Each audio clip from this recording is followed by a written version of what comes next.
ছেড়ে দিয়েছে, মরে যাবে তো।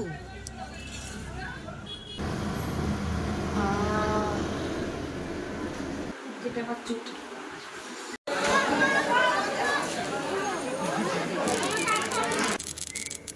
শুভ সকাল বন্ধুরা, কেমন আছো তোমরা? আশা করি ভালো আছো, আর আমিও বেশ ভালো আছি।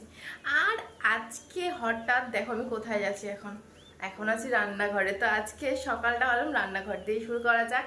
আর এই রান্নাঘরে তো থাকে হচ্ছে মা সব সময়, তো ভাবলাম মাকে রেস্ট দিয়ে কি মানে মাদার্স ডে স্পেশালি কি করা যায়, তো মাকে রেস্ট দিয়ে রান্নাটাই করা যাক। সেরকম কিছু তো করতে পারবো না মায়ের জন্য, তো তাই জন্য ভাবলাম এটাই করা যাক। তো আজকে কি রান্না করছি সেটা তোমাদেরকে প্রথমে দেখাই, চলো। তো প্রথমেই তোমাদেরকে দেখিয়ে দিলাম কিন্তু কি রান্না হচ্ছে। আর মা এদিকে একদম পরিষ্কার করে ধুচ্ছে, সেটা কি সেটা দেখেই বোঝা যাচ্ছে। সেটা হচ্ছে মাটন। উফ বাপরে বাপ, কি যে মজা লাগছে। আসলে মাটন খেতে প্রচণ্ড ভালোবাসি, অ্যাকচুয়ালি মাটন লাভার বলে আমি কথা, তাই না? তো তারপর দেখো মাটন করতে করতে, আর আজকের মাটনটা কে করছে জানো? নান আদার দেন আমি। কিন্তু আমি মাটন কোনোদিনও করিনি, জানি না আদৌ করে উঠতে পারবো কিনা। তো মাটন করতে করতে দেখি সর্ষের তেল নেই, সাদা তেল দিয়ে মা করতে বলছিল। তো আমি বললাম না, সর্ষের তেল ছাড়া মাটন একদম টেস্টি হবে না। তাই জন্য আবার অর্ডার করে সর্ষের তেল আনানো হলো। আর তার সাথে দিয়েছিল একটা মাদার্স ডের একটা কার্ড, বেশ সুন্দর লাগছিল না? তো মাদার্স ডের কার্ড পেয়ে তো মা বেশ খুশি খুশি লাগছিল। মার আজকে বেশ খুশির দিন বটে, মা বেশ খুশিই আছে আজকে। তো চলো এইবারে আমি মাটন রান্নাটা শুরু করে দিই। এদিকে নিয়ে নিয়েছি পেঁয়াজ কুচি ঢেলে এটাকে ভালো করে, চলো এটাকে ভালো করে ভেজে নিই, তারপরে দেখাচ্ছি প্রসেসগুলো। ভিডিওটা করো। আর কাছে এই দেখো কি করছি, পেঁয়াজ ভাজছি, আর এদিকে আলু ভাজা হয়ে গেছে, আর এদিকে রয়েছে কি মাটন। কাঁচাই খেয়ে নে, কাঁচাই খেয়ে নেবো। দেখো আমার বড় বড় কি বলছে, কাঁচাই খেতে। এই যে আমার সবচেয়ে ফেভারিট নাল্লি, এখন এটা বাড়াবাড়ি হয়ে যায়। তো চলো এখন যেটা করছি সেগুলো তো তোমাদের সরঞ্জাম দেখিয়ে দিয়েছি। তো এবার দেখাবো হচ্ছে কতটা কষানো হলো, চলো দেখি। এই দেখো কি করছি, এই যে আলু টালু সব একসাথে দিয়ে দিয়েছি, মাটনও দিয়ে দিয়েছি। আর এদিকে প্রেশার কুকার দ্বারা দেখাচ্ছি তোমাদেরকে। এই যে দেখো কষানো হচ্ছে, কেমন হচ্ছে বলো? Yummy yummy yummy yummy.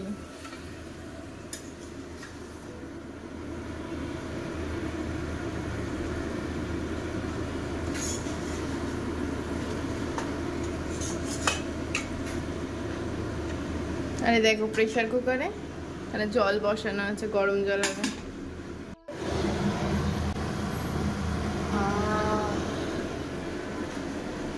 খিদে পেয়ে গেছে। তো প্রসেস তোমাদের সেরকমভাবে দেখাতে পারলাম না, কারণ মাটন রান্না মোটামুটি সবাই জানো, হয়তো আমি জানতাম কিন্তু কোনোদিন সাহস করে করতে যাইনি। কারণ হচ্ছে কি, ভয় লাগতো যে মাটন বলে কথা, একটু রিচ করে ভালো করে করতে হবে, আমি পারবো কি না আদেও। চিকেন আমি পারি, আর করেওছি অনেকবার, আর করি প্রায় বলতে গেলে, কিন্তু মাটন নিয়ে আমার প্রচণ্ড ভয় লাগছিল। কিন্তু তাও যা হোক করে মানে ভয় নিয়ে করেছিলাম। আর তারপরে তো দেখো রিয়াকশন, কি সুন্দর আর কি গন্ধ। তো শ্বশুরবাড়ি এসে প্রথমবার মাটন করলাম, জানি না কি যে হতো, যদি খারাপ হতো তো আমি তো গেছিলাম আজকে। তো দেখো প্রথমেই মা এই যে ঢেঁড়স আর সর্ষে বাটা করে রেখেছিল, আর তারপরে আমি মাটনটা বসিয়েছিলাম। তো আমি সত্যি ভাবতে পারি, নিজের প্রশংসা নিজেই করতে বাধ্য হচ্ছে। আমার তো মাটনটা খেতে এত ভালো লাগছিলো, দেখো এত অয়েলি, আর এই যে পাতলা ঝোল আমার মাটনের খুব ভালো লাগে। আর ছিল মাটনটা খুব ভালো, সেটা হচ্ছে রেয়াজি মাটন ছিল। উফ বাপরে, আমি এখন বলতে বলতে আমার জিভে জল চলে আসছে, কি যে করি। মনে ওটা দেখার পরে মনে হচ্ছে না আরেকটু এক্ষুন যদি পেতাম, আহারে খুব দুঃখ আমার মনে গো। তো তারপরে দেখ এই যে নাল্লি পিসটাও আমি পেয়েছি, তো মা আমাকে নাল্লি পিসটা দিয়েছে, তো পেয়ে তো খুব খুশি হয়ে গেছি। তো চলো নাল্লি পিসটাকে, নাল্লির ব্যাপার স্যাপারগুলো বার করে তারপরে খেয়ে নেওয়া যাক। হ্যাঁ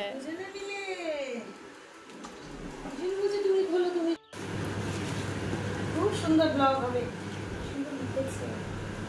আমার সবকিছু আমার চেয়ে বেটার তুমি জানো, আমার আবদার, আমার অভিমান, আমার test, when I feel the best। ওহো, খেতে খেতে দেখো হঠাৎ কি একটা এলো সারপ্রাইজ মায়ের জন্য, সেটা হচ্ছে কি কেক গো, কেক। আর দেখো কেকের সাথে এসছে কত সুন্দর একটা কার্ড, তো তোমরা পড়ে নাও। হ্যাঁ, মা তো পড়ে তোমাদেরকে শোনালোই। उंगली पकड़ के फिर से सिखा दे, गोदी उठा लेना माँ, आंचल से मेरा मुंह पोंछ देना, मैला सा लागे जहाँ, आंखें दिखाए मुझे जब जिंदगी, याद मुझे आती है तेरे गुस्से की, डांटा भी तो तूने मुझे फूलों की तरह, क्यों नहीं माँ सारी दुनियाते। তো কেকটা কেটে সেলিব্রেট করে এখন বেরিয়ে পড়ছি কোথায়, এখন আবারও যাচ্ছি সেই একই জায়গায় যে কোনো অনুষ্ঠানে যেখানে গিয়ে থাকি, মাসিমণির বাড়ি। চলো মাসিমণির বাড়ি যাই, গিয়ে দেখি আর কি কি করব। সেখানে যাচ্ছি, আসল বিষয়টা হলো ভোগ আনতে, খিচুড়ি ভোগ। তো চলো নিয়ে আসি। তো মাসিমণির বাড়ি দেখো এসে গেছি, এসে চলো মন্দিরের দিকে যাই। তো মন্দিরের দিকে গিয়ে দেখছি আরে বাপরে বাপ, এত লাইন ভোগ নেওয়া তো একেবারে ইম্পসিবল হয়ে দাঁড়িয়েছে। এদিকে ছিল হচ্ছে কোটোর লাইন, আর এদিকে হচ্ছে ঠাকুর, যেটা তোমাদের কাছে আগের দিনকে দেখিয়েছি। আর এইবার চলো দেখাচ্ছি হচ্ছে যদি বসে খেতে হয় তার জন্য কত লাইন, কিন্তু বসে খাওয়ার লাইনটা একটু কমই ছিল দেখলাম, কিন্তু কোটো করে নেওয়ার লাইন, আর সব প্রায় বালতি নিয়ে এসছে একজন, সেটা আমি আর দেখাতে তোমাদের ভুলে গেছি। এত বালতি খিচুড়ি দিতে গেলে তো হবেই বস, এত দেরি। তো তারপরে এদিকে দেখো, কিন্তু খাওয়ার লাইনে তো ঝপঝপ যাচ্ছে, খাচ্ছে, বেরিয়ে যাচ্ছে, তাই না? কিন্তু বালতি খিচুড়ি দিতে গেলে তো একটু সময় লাগবেই। তো এদিকে দেখো, এইটা হচ্ছে তোমার কিসের লাইন বলো তো? এটা খাওয়ার লাইন। এই দেখো এদিকে বসিয়ে খাওয়াচ্ছে আর এদিকে পড়েছে লাইন। তো ভাবলাম যে কি এরম ভাবে তো নেওয়া ইম্পসিবল, ওই জন্য মাসিমণি দিয়ে দিয়েছিল আমাদের ভোগ মালসা করি। আর আসার পথে দেখো এদিকে কি মারপিট লেগেছে রাস্তায়। ধরো ধরো ধরো ধরো ধরো ধরো ধরো ধরো ধরো, আমি ধরছি, আমি নামছি। এই বাবা মাথায় দিয়েছে, মরে যাবে তো। মারছে কেন? কিছু একটা করেছে। কি করেছে? এই ওখান দিয়ে বলতে। তো মারপিট দেখে তো আমরা অবাক হয়ে গেছিলাম, কি কারণ কি বৃত্তান্ত কিছুই জানতে পারিনি, কারণ গাড়ি নিয়ে তো রাস্তায় দাঁড়ানো যাবে না, যেখানে সেখানে দাঁড়ালে তাদের মেরে তাড়া করবে, ওই জন্য আমরা চলে এসেছিলাম। আর এদিকে এসেছিলাম একটা মোমোর দোকানে, দেখে নাও কি লেখা মোমোচি, কিন্তু এখানে কি লেখা আসলে দেখেছো? মোমোর বদলে লিখে ফেলেছিল মোম। তো যাই হোক, সেটাই তোমাদের দেখালাম। আর এদিকে ছিল দেখো এখানে মেনু কত সুন্দর, মানে সত্যি বলছি এত কম প্রাইসে এত ভালো ভালো আইটেম ছিল না, কি বলবো। আর এদিকে আসছিল আমাদের সাথে পাঁচুদা, সেটা তো তোমাদের সঙ্গে দেখানোই হয়নি তোমাদেরকে। আর দেখো ভাই নিয়ে নিয়েছিল হচ্ছে এই যে পনির মোমোটা, এটা নিয়েছিল হচ্ছে 6 পিস 60 টাকা। তো এটা হচ্ছে এই কটাই পড়েছিল এক প্লেট, সেটাই নিয়ে নিয়েছিলাম। আর ঘরে এসে দেখি ভাই দিয়েছে মাকে একটা চকলেট, তো বেশ ভালোই লাগছিল। তো চলো এইভাবেই আজকে ব্লগটা শেষ করে দিলাম। ভালো লাগলে প্লিজ লাইক শেয়ার সাবস্ক্রাইব করে যাও। তো আজকের মতো টাটা বাই বাই, আবার দেখা হবে একটা নতুন ব্লগ নিয়ে। তো চলো টাটা বাই বাই।